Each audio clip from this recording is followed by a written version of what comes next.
जब इनके स्वास्थ्य और रोजगार की बात आएगी तो ये बीजेपी के लोग अपने कदम पीछे हटा लेंगे। आज ऐसी सरकार के खिलाफ लड़ाई लड़ने की आवश्यकता है। आप देख लेंगे सोशल मीडिया में तमाम विपक्षी दलों के नेता कह रहे हैं कि 2024 का चुनाव आखिरी चुनाव होने जा रहा है, क्योंकि अगर तीसरी बार ये मोदी सरकार बनती है तो उससे देश के संविधान को खत्म करने का काम करेगी। वो हमारी लोकतंत्र खतरे में पड़ जाएगा, हमारी और आपकी आजादी खतरे में पड़ जाएगी। तो ये तो भारतीय जनता पार्टी की सोच ही शुरू से रही है। वो बाबा साहब को नहीं मानते, वो देश के संविधान को नहीं मानते हैं, इसीलिए तो वो बुलडोजर का कानून लाते हैं। इसीलिए तो आज उत्तर प्रदेश की पुलिस लंगड़ा बनाओ अभियान चला रही है। ये जितने भी हमारे पीड़ित समाज के नौजवान हैं उनको आजीवन विकलांग करके घर बैठाने की योजना है लंगड़ा बनाओ अभियान। और जो बाबा साहब ने संविधान बनाया उसमें गलत काम करने वाले अपराधियों के लिए, गुंडों के लिए भी सजा का प्रावधान है। उसके मुताबिक उनको सजा न देकर बुलडोजर कानून क्यों लाया गया? ताकि पीड़ित समाज के लोगों को प्रताड़ित किया जा सके, उनको उत्पीड़न हो सके। आप बताओ, अगर कोई पीड़ित समाज का होता है, यानी पिछड़ा है, ओबीसी समाज से है, दलित है, मुस्लिम है, तो उसके घर पे तो बुलडोजर चल जाएगा। लेकिन भाजपा के मंत्री का लड़का जिसने 4 किसानों को अपनी गाड़ी के नीचे दिन दहाड़े कुचल के मार दिया, उसके घर बुलडोजर नहीं चला। जो ST/SC का होगा, जो ओबीसी समाज का होगा, जो मुस्लिम समाज का होगा, उसके नौजवान को थोड़ी सी गलती पर उसके पैरों में गोली मार देती है ये योगी सरकार की पुलिस। लेकिन BHU के अंदर जब एक बालिका के साथ गैंग रेप के आरोपी जो भाजपा IIT सेल के सदस्य थे, उनके पैरों में क्या गोली मारी? इसका मतलब है कि भारतीय जनता पार्टी वाले केवल भेदभाव करते हैं। उन्हें आपसे कोई मतलब नहीं है। ये आप जितने देखते हो होर्डिंगें लगाई जाती हैं, ये पीड़ित समाज के लोगों के पैसे टैक्स के रूप में वसूल कर मोदी सरकार अपना इमेज चमकाने में लगी है। यहाँ पे तमाम हमारे शिक्षित लोग बैठे हुए हैं। आप आज देखते होंगे मोदी गारंटी नाम की होर्डिंग लगी हुई है तमाम कचहरी, ब्लॉकों पे, तहसीलों पर। ये मोदी शब्द एक जाति सूचक शब्द है, जैसे यादव है, मौर्य है। और मैं इसलिए आपसे यहाँ पे जिक्र कर रहा हूं क्योंकि अभी कुछ दिन पहले एक माननीय न्यायालय ने कांग्रेस के एक बहुत बड़े नेता श्री राहुल गांधी जी की सदस्यता रद्द कर दी थी, क्योंकि वो अपने भाषणों में मोदी शब्द का इस्तेमाल कर रहे थे। और यह जो हमारे देश का संविधान है वो यही बताता है कि हम सब लोग मिलकर ऐसा कार्य करेंगे कि आज कोई जाति की जो भावना है वो पनप ना पाए, बढ़ ना पाए।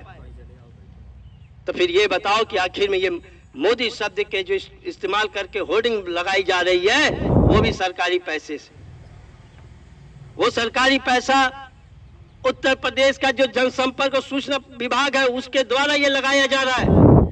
ये सरासर बाबा साहब के संविधानों की अनदेखी है। इसके ऊपर सवाल उठाने की जरूरत है, क्योंकि ये आपका पैसा वो अपना इमेज चमकाने में लगाए रहे। और पीड़ित समाज के लोगों को से तो उन्हें केवल वोट और टैक्स से मतलब है, तीसरा कोई मतलब नहीं है। न तो वो आपकी शिक्षा के लिए काम करेंगे, न आपके स्वास्थ्य के लिए काम करेंगे, न आपके रोजगार के लिए काम करेंगे, न आपके जीवन अच्छा से बदल सके इसके लिए वो कोई काम नहीं करेंगे। और मैं जो कहता हूं कि भारतीय जनता पार्टी के लोग ये चाहते हैं कि आज भी हम आजाद भारत के पहले वाला भारत बन जाएं, तो आप देखो अभी तो मुझे किसी साथी ने बताया कि आज भारतीय जनता पार्टी के लोग हमारे समाज के नौजवानों को 10,000 रुपए चंदा, 10,000 रुपए लोन दे रहे हैं नया कार्य शुरू करने के लिए। दे रहे हैं कि नहीं दे रहे? जानकारी है कि नहीं आपको? लेकिन वो ये कह रहे हैं कि अगर तुम यादव के बेटे हो तो तुम केवल दूध बेचने का काम करो, अगर तुम मल्लाह के बेटे हो तो तुम केवल मछली बेचने का काम करो, मौर्य समाज के बेटे हो तो केवल सब्जी बेचने के लिए काम करो और 10,000 रुपए हमसे लोन ले लो। तो ये इनकी ये भावना बता रही है कि यही चाहते हैं कि हम लोग कभी आगे बढ़ शिक्षित होकर हमारे जो पीड़ित समाज का नौजवान है वो IAS न बन पाए। आप यहाँ समझदार लोग बैठे हो, आप बताओ क्या किसी ऐसे यादव का आपने घर देखा है जो दूध बेच के माल खड़ा किया हो? कोई ऐसा मौर्य आपने देखा है जो सब्जी बेच के महल खड़ा किया हो? कोई विश्वकर्मा है आपने ऐसा देखा है कि जो कुर्सी मेज बेंच बैठ के अपना महल खड़ा किया हो? लेकिन इन समाजों में भी महलों में रहने वाले लोग हैं। वो कहां से आए ये लोग? ये लोग आए बाबा साहब के संविधान के कारण। उस संविधान में जो आरक्षण की बैसाखी मिली, उस बैसाखी के सहारे इस समाज के लोगों के पास महल हुए। दो तरीके से वही परिवार आगे बढ़ पाया जिनके यहाँ या तो सरकारी नौकरी मिली, वो आरक्षण के सहारे चाहे चपरासी बने, चाहे मास्टर बने, चाहे लेखपाल बने, दरोगा बने, आईएएस बने, पीसीएस बने, ऐसे पीडीए के लोग आगे बढ़ पाए। दूसरा वो लोग जो उसी आरक्षण के सहारे चाहे प्रधान बने, चाहे सभासद बने, चाहे जिला पंचायत सदस्य बने, विधायक बने, सांसद बने, तब जाके ऐसे परिवारों के लोग महल बना पाए। आज ये भारतीय जनता पार्टी के लोग आपको वो बाबा साहब के द्वारा दी गई बैसाखी को भी छीनने का प्रयास कर रहे हैं। वो आरक्षण इसीलिए खत्म करना चाहते हैं क्योंकि उनके लोग, ये जो बीजेपी आरएसएस के लोग हैं, ये जान गए कि ये जो आरक्षण रूपी बैसाखी मिली हुई है ओबीसी के लोगों को, एसटी एससी के लोगों को, इसी के सहारे वो आगे बढ़ रहे हैं। तब उन्होंने हमारे नौजवानों को बहकाने का काम किया। वो कहते हैं कि हम बदलाव लाएंगे। वो बदलाव वही लाना चाहते हैं ताकि जो संविधान के पहले वाला भारत है वो भारत लाना भारतीय जनता पार्टी के लोग चाहते हैं।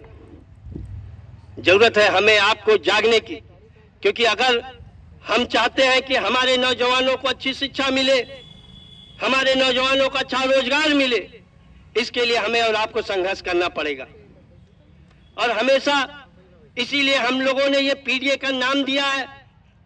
मैं जानता हूं आज तमाम लोग कहेंगे कि भारतीय जनता पार्टी बहुत शक्तिशाली हो गई है, उसके पास करोड़ों अरबों रुपए का चंदा देने वाले लोग हैं। उनके प्रोपेगेंडा को फैलाने के लिए तमाम चैनलें, गोदी मीडिया बनी हुई है, सारे लोग उनकी मदद कर रहे हैं। ईवीएम का भी सहारा है उनको, ईडी का भी सहारा है। तो मैं आपको याद दिलाना चाहूंगा कि जो अंग्रेजों का जिक्र मैं इसलिए कर रहा हूं क्योंकि भारतीय जनता पार्टी के लोग अंग्रेजों के बड़े मुरीद हैं और उन्हीं की फिलॉसफी पे चलते हैं। जैसे अंग्रेज जब यहाँ पे हमारे देश में आए तो हमारे राजाओं को आपस में एक दूसरे के खिलाफ लड़ा के अंग्रेजों ने राज लिया था, तो भारतीय जनता पार्टी भी आज भी हमको आपको अब जाति और उपजाति के नाम पे लड़ाकर सत्ता में बनने बैठी है। अंग्रेजों ने जो काम किया, जो शोषण किया, आज भारतीय जनता पार्टी भी वही शोषण कर रही है, हमारा और आपका। इसलिए हमें और आपको जागना होगा। और मैं यहाँ पे जो बैठे हैं नौजवान, मैं उनको बताना चाहूंगा कि अंग्रेज आए तो थे, उनके साथ बंदूकें थी, राइफलें थी, तोप थी। हमारे बुजुर्गों के पास तो केवल तलवार, लाठी और धनुष बाण था।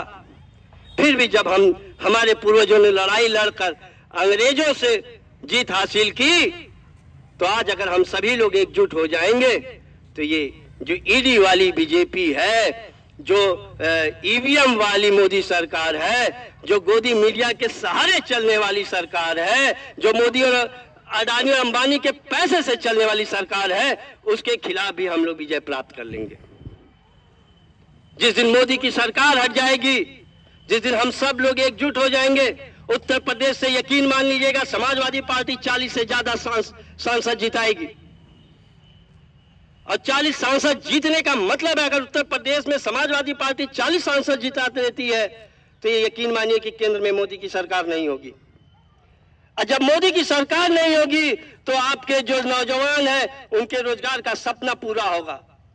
हमारी जो माताएं हैं, बहनें हैं, बेटियां हैं, इनके सम्मान और स्वाभिमान का सपना पूरा होगा। हमारे जो किसान हैं उनको सस्ती खाद, पानी, बिजली के जो उनको सपना है वो हमारा साकार होगा।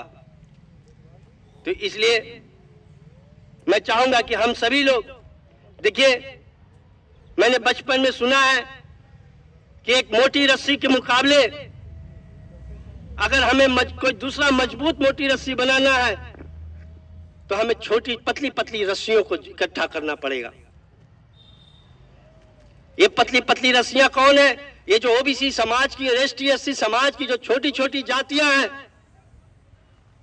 जी, जब हम इनको एक मोटी रस्सी पीडीए में बना लेंगे तो निश्चित रूप से हम लोग समाजवादी पार्टी का जो है जिताने का काम करेंगे और वो मोटी रस्सी जो भाजपा है उसको हराने का काम करेंगे। आज हम सब लोगों को एक साथ चलना पड़ेगा।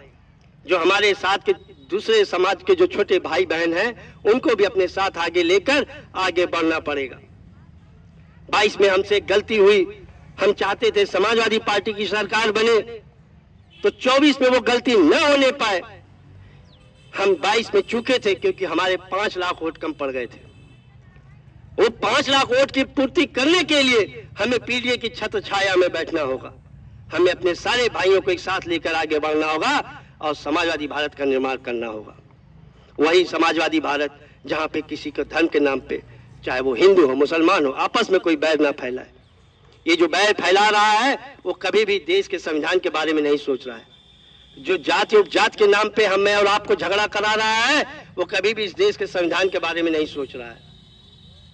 तो हम सभी लोगों को एकजुट होकर, जो बाबा साहब का सपना था समाजवादी भारत का, जो श्रद्धेय नेताजी मुलायम सिंह यादव जी का सपना था समाजवादी भारत का, जो मान्यवर काशीराम साहब का सपना था समाजवादी भारत का, जो डॉक्टर लोहिया जी का सपना था, जो जयप्रकाश जी का सपना था, जो राजनारायण जी का सपना था, जो चौधरी चरण सिंह जी का सपना था, उस सपने को हम लोगों को पूरा करना होगा एकजुट होकर।